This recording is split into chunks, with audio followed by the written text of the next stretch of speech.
Do we live in an inanimate world? Or do we live in a world that's alive? This is one of the key points of using non-duality to understand how we kind of got into the mental mess that we seem to be in these days. In this video, I'm going to talk about the difference between animate and inanimate and how our brains were designed to live within a speaking, conscious earth. I'm going to talk about how much of the problem is simply the language that we've been taught, and that's also the language that chatters away in your head. It defines everything as things rather than the relationship between things. And of course, you'll notice that in order to have a relationship, say with a rock, the rock has to be as alive as you are, right? What would it be like if we saw the world as living, breathing, knowledgeable consciousness? How would that make our inner life different? So let's get started. We have been taught that we live in an inanimate world. We live in a world where only people are conscious. This is what we're taught. So first of all, we're taught that consciousness is this thing that's separated from reality. And then we spend untold amounts of energy trying to figure out what consciousness is and what our consciousness is. We're working with an incorrect assumption at the very base of the question. It's real easy to turn that around. Just use your own experience. Do we really live in a world where only human beings are conscious? Almost everyone who owns a dog would argue that their dog has consciousness. People who own a cat, people who have spent any time in nature.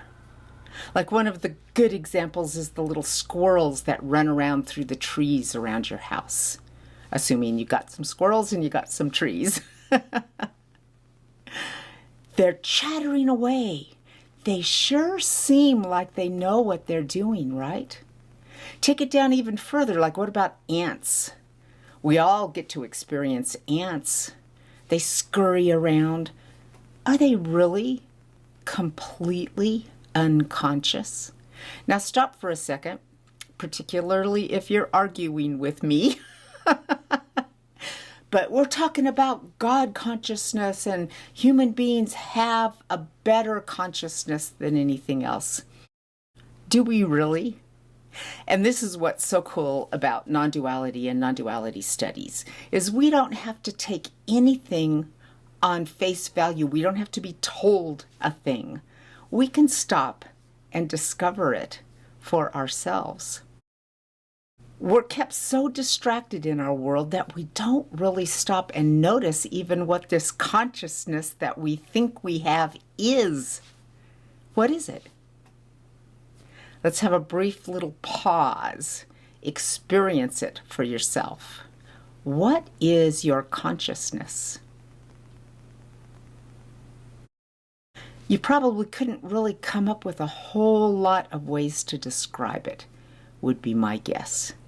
And that, right there, is one of the most dynamic truths of non-duality. You experienced it. It was hard to describe, but most important, description was not necessary. So one of the problems that we're experiencing in this modern world is that our modern languages describe everything as things. And strangely enough, in this video, we've been doing exactly that, using English to describe things as things, rather than describe the relationship between things. So, At the beginning of this video, I was talking about consciousness, and we kind of thought about consciousness. What is consciousness like? That was our moment of pausing to see what consciousness is like. Let's do it again. You can kind of feel what it's like, but I was using the word consciousness as a noun, as a thing. What is your consciousness like? Now instead, imagine if our language was more ripe with the idea of explaining the relationship between things. Now let's stop again for just a quick moment and notice that your consciousness does not exist as a thing. It exists only in relationship with something bigger.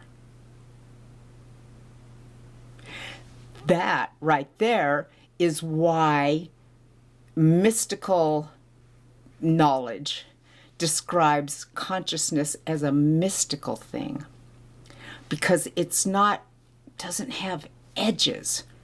Feel it again, and you'll notice that your consciousness does not exist by itself. It's more like it's in a void of knowing. It's more like it's in a vast field of knowing. Consciousness. Notice also how quickly you can experience it. It doesn't take a whole lot of time or effort.